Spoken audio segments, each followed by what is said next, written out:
एक गांव में लीला नाम की एक दूध वाली थी। लीला के पास 2 गाय थीं, जिनसे वो रोज दूध इकट्ठा किया करती थी। दूध इकट्ठा करने के बाद वो गांव-गांव जाकर दूध बेचा करती थी।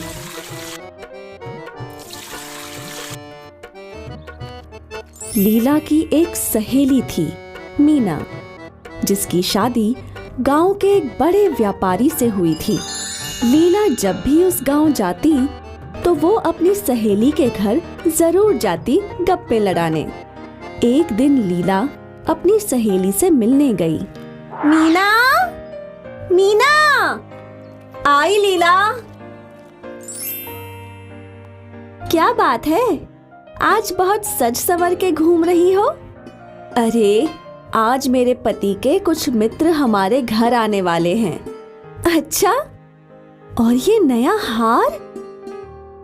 हाँ, ये उन्होंने कल ही भेंट दिया। अच्छा है ना? हाँ, बहुत अच्छा है। कितने का होगा? यही कुछ 1000-2000 का। 1000-2000? बाप रे, मैं तो सपने में भी नहीं सोच सकती।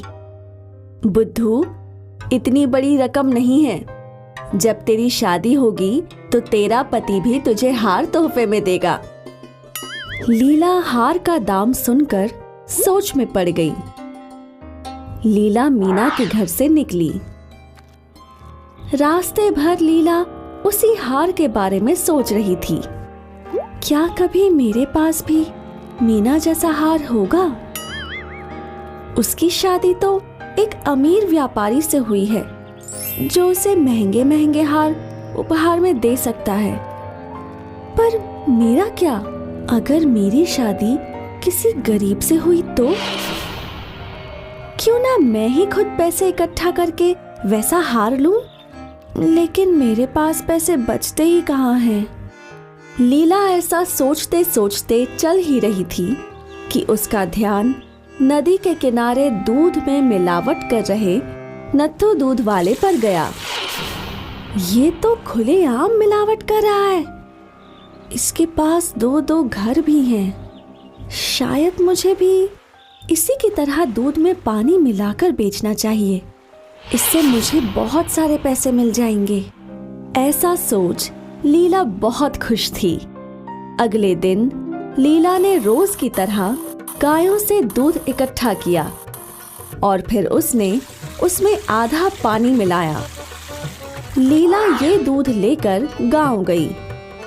उसने ये दूध गांव वालों को बेचा और अब उसके पास दुगने पैसे थे। अरे वाह, आज तो मैंने दुगने पैसे कमाए हैं। अगर ऐसा ही चलता रहा तो मैं जल्दी हार खरीद पाऊंगी। लीला फिर रोज दूध में पानी मिलाने लगी और बेचने लगी। वो बहुत खुश थी क्योंकि अब वो ज्यादा पैसे कमा रही थी। एक दिन की बात है, लीला नदी के तट पर बैठकर अपने कमाए हुए पैसे गिन रही थी। 201, 202, 203। अरे वाह, मेरे पास तो 200 से ज्यादा पैसे हैं, वो भी 1 महीने में। इसका मतलब और 5 महीने में मैं वो हार खरीद पाऊंगी। लीला बहुत खुश थी। उसने नदी के किनारे आराम करने की सोची। जब लीला नदी के किनारे सो रही थी, तभी वहां एक बंदर आया और उसने लीला की पैसे की पोटली उठा ली। लीला की आंख खुल गई। मेरे पैसे वापस दो। बंदर ने वो पोटली पानी में फेंक दी। फिर लीला फूट फूट कर रोने लगी। अरे मेरे पैसे, मुझे मेरे पैसे वापस दे दो। कोई मुझे मेरे पैसे वापस दे दो। तभी वहां जल देवता प्रकट हुए। क्या हुआ लीला?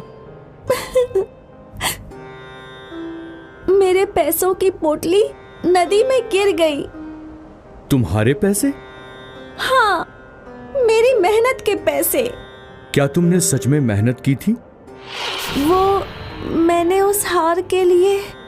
वो तुम्हारे मेहनत के पैसे नहीं थे, इसलिए वो तुम्हें नहीं मिलेंगे। तुमने दूध में मिलावट करके दूसरों को ठग के वो पैसे कमाए थे। वो पाप की कमाई थी। मैं समझ गई देव, मुझे माफ कर दीजिए। अब मैं कभी भी धोखेबाजी से पैसे नहीं कमाऊंगी। लीला को अपनी गलती समझ में आ गई और उससे ये भी सीख मिली कि लालच करके बेईमानी से कोई भी अच्छी चीज प्राप्त नहीं होती।